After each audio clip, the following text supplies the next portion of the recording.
What if I told you 70% of the business globally go wrong with SAP just because of one reason? Yes, and that is change management. Now, change management is a very widely used term in the ERP world or in any kind of business transformation process. Generally, an SAP synthesizer or a consultant or stakeholders or anyone in the business community would attribute the failure of SAP to ineffective implementation of change management. But the catch is, no one exactly says what are the list of points that needs to be executed. A change management during an SAP implementation is properly handled. Hi there, my name is Raman and I'm from a company called Emerging Alliance, a certified SAP channel partner. In my experience of working with more than 1,000+ companies over the past 25 years, I've come across a lot of situations, scenarios where I have seen a successful SAP implementation coming up with flying colors and an equal numbered failure implementations which have gone busted. In this video, I'm going to consolidate my 25 years of experience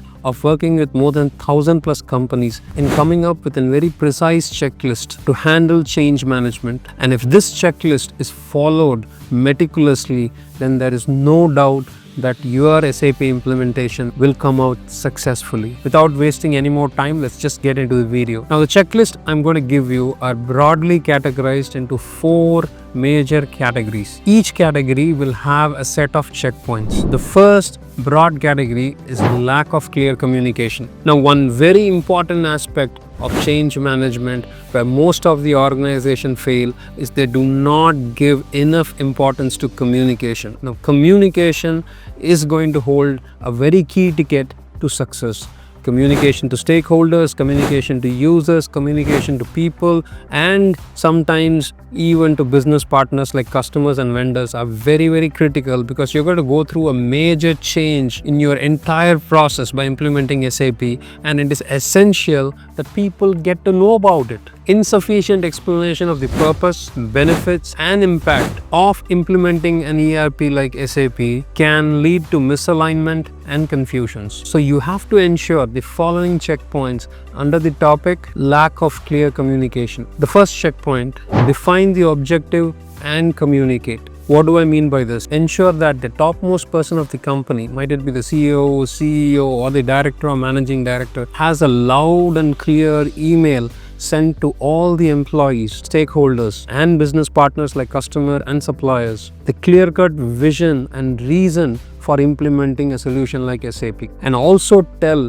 what are the clear benefits that the company is going to achieve for each of the stakeholders. Like employees, what are the benefits? Business partners, what are the benefits? Major department heads and stakeholders, what are the benefits? Now, this has to come from the topmost person. There's no other alternative to this. And this communication is very, very critical. Sending the mail is not the only option. If an event can be conducted or a gathering can be conducted where the critical stakeholder or the CEO, CXO of the company can come and give a speech or can come and make an announcement, that would be considered more effective than sending a mail. So you can choose the mode of communication. The CXO communication is very critical. The second checkpoint is frequent updates. Now make sure that there is a regular update on the ERP implementation.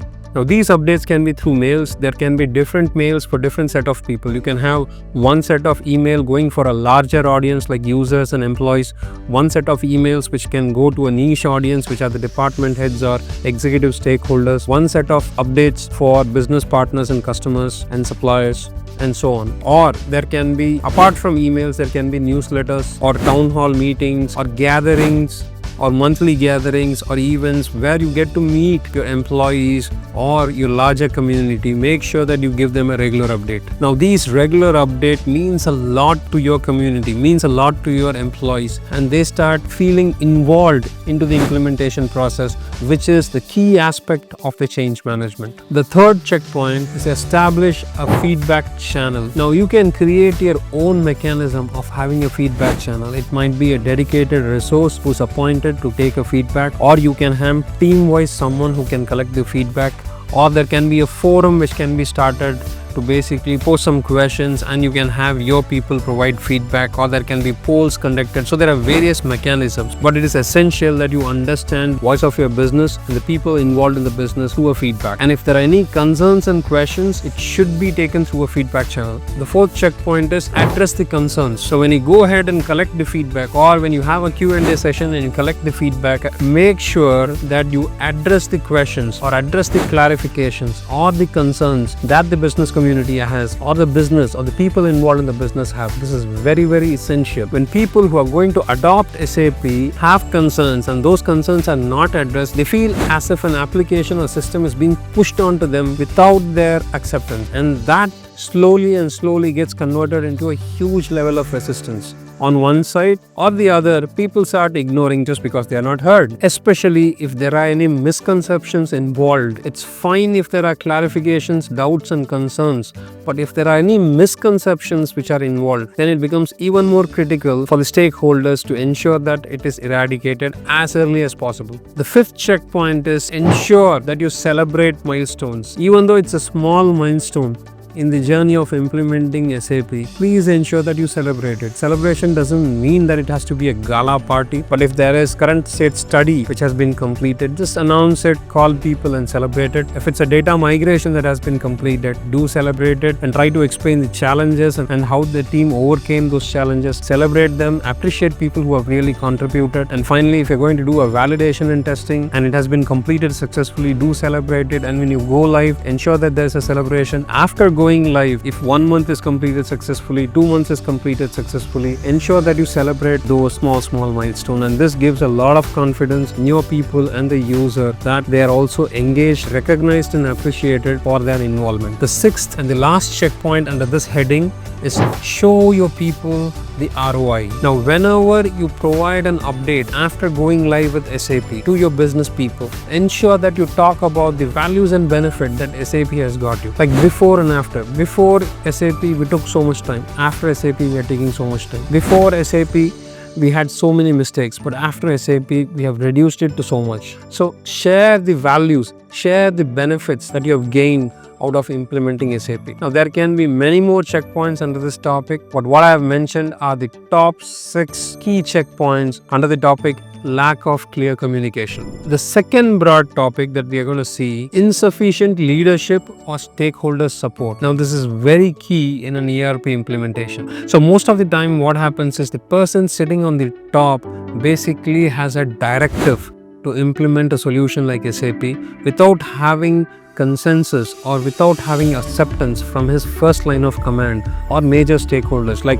you don't have a buy-in from a marketing head or a sales head, or you don't have a buy-in from a quality head, or the production head has concerns which has not been addressed, but it is a directive given. So we have many situations where stakeholder involvement or engagement is very minimal, and because of which issues start coming out when we go into implementation. Or the other way around, the implementation is in decision of the first line of command who are not in harmony or synchronized with each other, and the person sitting at the top has completely handed over to the first line of command and he is completely not involved. Then even in those cases, the implementation, because of change management, not handled properly.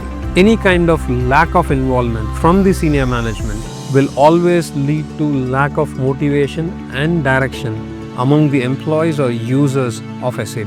And if there are stakeholder silos, which means like there's a silo in quality department head by a stakeholder, there's a silo of a production department head by a production in charge, there's a silo in finance and banking head by an in charge, and these are people who do not communicate with each other. If that happens, even then you will have a misalignment and failure because of change management. Stakeholder silos will always lead to fragmentation and miscommunication. So the first checkpoint under this topic, insufficient leadership or stakeholder support, is identify all the stakeholders who are critical to implementing a solution like SAP. Now, the stakeholder doesn't have to be someone who is of authority or who holds a top position in the company.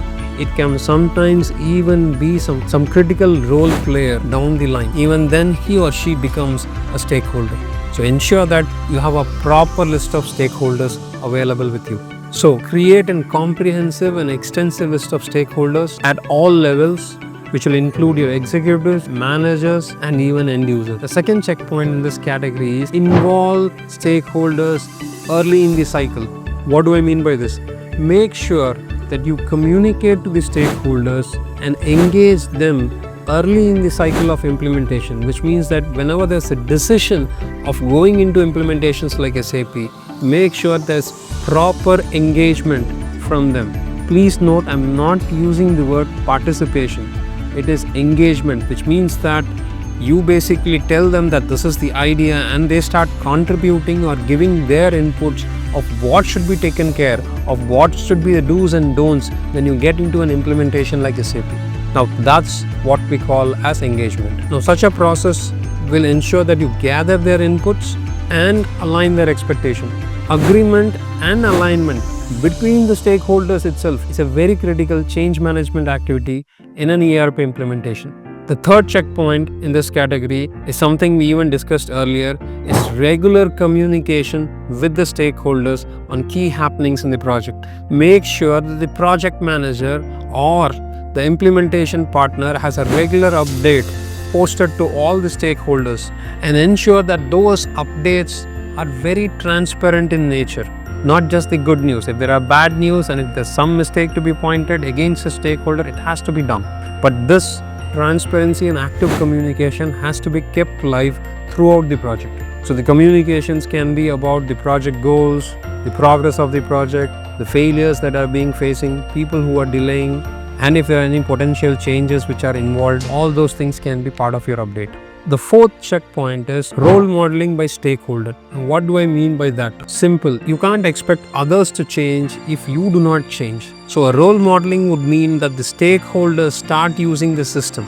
The stakeholders get into the system. The stakeholders participate or use the system and tell people in business that they are using it, they are utilizing it. And this has a great impact. Like if a stakeholder or a head of the department or the CEO or the CXO himself uses the system, would mean that others also should fall in line. So stakeholders role modeling, leaders should demonstrate commitment to the change by actively using the new system and the processes. So those are the 4 checkpoints under the topic insufficient leadership or stakeholder support. The next topic, and in fact the most crucial topic in change management, misalignment with business processes. Now every business which basically aspires to implement SAP or decides to go in with SAP will have a legacy process in place, or will have a process that they have established and garnered over a period of time. Now when those processes do not get mapped in a system like SAP, or do not find or are not found in SAP, then issues start. Then it's in chaos. Most of the time, standard SAP processes do not align with the legacy process of a business, which requires a significant adjustments on both the sides. Sometimes, if the legacy processes are very crucial and important, then those have to be customized in SAP. And other times, when the process available in SAP are efficient and global best practices, then that has to be incorporated in your legacy, in your people and business. Now, if this change is not handled properly, then resistance arises because employees feel the new SAP system is basically disrupting their workflow and efficiency of doing a work without adding the necessary values. So the checkpoints that I'm going to give in this particular heading are very, very, very key. The first checkpoint in this topic of misalignment with business process is document the current process. Please ensure that your current process is available as a document. If you're an ISO company, then there'll be an SOP or a standard operating procedure available. Or every department will have an operation manual or an operating manual. Please ensure that the current state business process is well documented, well explained to the implementation partner or consultant, and the pain points or the nice to have and futuristic expectation is also very well communicated. Now this is very, very essential that you have a documented current state business process which is very well understood by the implementation partner or the SAP consultant. The second checkpoint is ensure that you try to adhere to a process standardization. If there are practices coming from SAP which is a global practice followed throughout the globe, and if there are practices and processes in SAP which are shorter, can be done faster, has more checkpoints, mandates, and foolproof mechanism, please go ahead and adhere to it.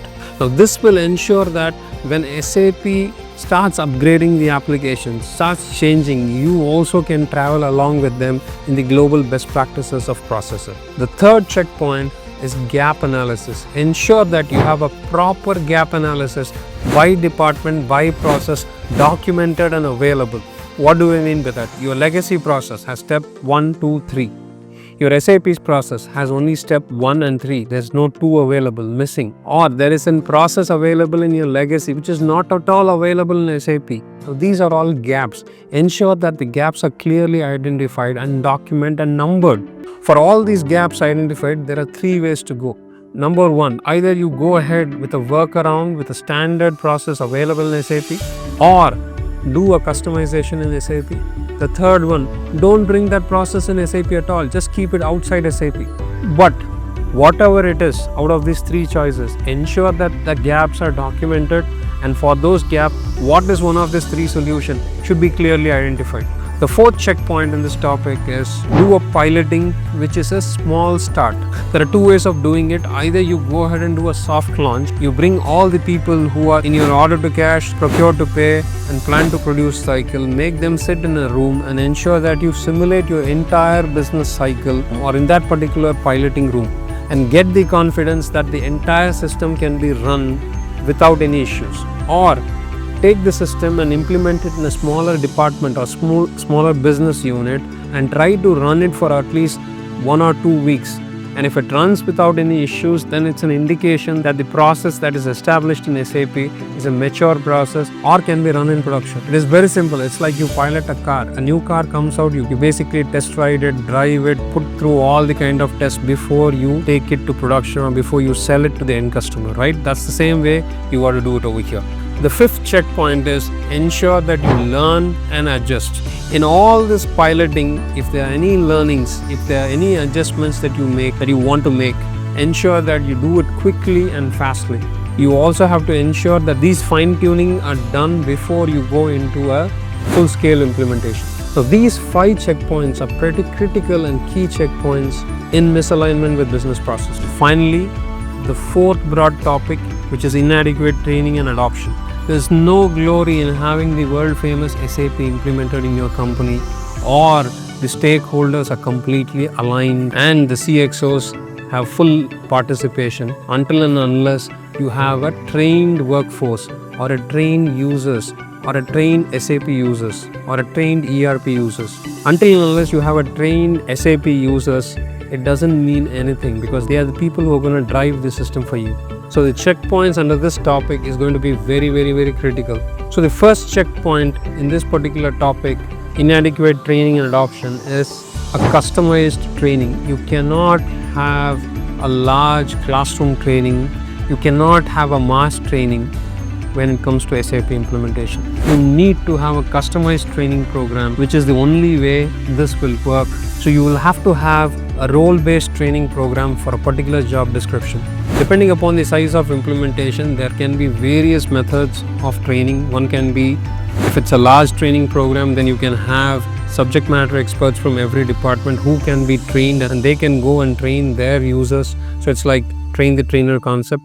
Or if it's a smaller implementation, then the consultants can directly train the users. We call it as a sit-by-side training. So more personalized and customized the training gets, the more effective it becomes. The second checkpoint is hands-on practice. Now, it's just not enough if you have a customized or a tailored training program. You will have to ensure that enough time is provided to the user so that they go back, use the system completely. A rule of thumb would be like a user makes this 21 to 25 will have all scenarios for a particular transaction. So we'll have to wait, or we'll have to ensure that these users go back after the training and use their system and make those entries. So an hands-on experience SAP system is very, very essential. The third checkpoint is provide support for people who are not fast enough, or provide support for people who are falling back. So do not ignore people who are not able to adopt to the new system. There might be several reasons why they cannot be adopted, well, starting from their IQ levels or their experience or their age. but we'll have to make sure that the cogwheel scenario, so for the entire process to roll, everyone in the gear and wheel mechanism should operate the system, and you cannot leave behind anyone. So ensure that you have enough plan for supporting people who are going to fall back or who are taking time to learn, and you have a one-on-one session with them, or you have the department SMEs or subject matter expert go sit with them and bring them onto board is what's required. The third checkpoint, select and establish change agents. What do I mean by that? Identify employees who can act as a change champion within a particular department or within their teams. So these change agents can be people who can work with their fellow department members or your fellow team members, and will equip them with the new features, functionalities, and bring everyone on board. Now, such agents will ensure that they rapidly improve your rate of adoption. The fifth checkpoint is incentivize the adoption. Recognize and reward employees and people who have actively embraced and adopted the new system and have promoted the change. Now, the incentivization can be very simple. Now, there are many ways in which you can incentivize it, like the first 100 invoices was done by the team and incentivization for them, or 100 POs generated on SAP, there can be an incentivization for them, or the first month has been closed on SAP. So you can recognize and reward employees and teams, which will give them the motivation to move ahead and adopt it further. The sixth and the last checkpoint under this topic is creation of a knowledge base. Now, creation of knowledge base can be documenting of how process needs to be done. That can start from as simple as I am a user and I do a certain process, I can always screen record the process that I'm doing. So we have seen examples of many customers like how to create a PO in SAP. There's a 1-minute video created by the user himself, and it's put into a knowledge base by that, so that people coming in the future can basically look into those videos and practice how to manage fixed asset, how to do year-end closing. All these can be created as a video, or a screenshot can be compiled as a document, or a Word document, or a journal, or a manual. Something can be made and created as a knowledge base, so that people who basically join later or come later can basically look at those knowledge base and basically get into the system. Now, those are the 6 checkpoints under this particular topic, inadequate training and adoption. So I have given you all the checkpoints under these 4 broad topics. Now, if you ensure that these checkpoints are meticulously followed when you do an SAP implementation, then you have a very, very, very bright chance of successfully implementing an SAP solution. If you are a business aspiring to implement SAP or already implemented an SAP system and finding it difficult, struggling to go live, or a company which has already implemented SAP system, gone live and struggling to use it, then please talk to us. We will be more than happy to have a one-on-one discussion with you. In these discussions, we will try to understand your grievances, your issues, and guide you of how to move forward. Moreover, if you want the detailed checklist as an Excel format, do comment on the section as checklist. We will be more than happy to send that Excel to you to have a one-on-one discussion with you, trying to understand your pain points, issues, and grievances, and see how you can help you to implement a successful SAP solution. Our coordinates and contacts are available in the description below, and as I told you, we'll be more than happy to have a one-on-one session in discussing your issues on SAP implementation. Thank you once again, and look forward to meeting you in one more interesting video on SAP.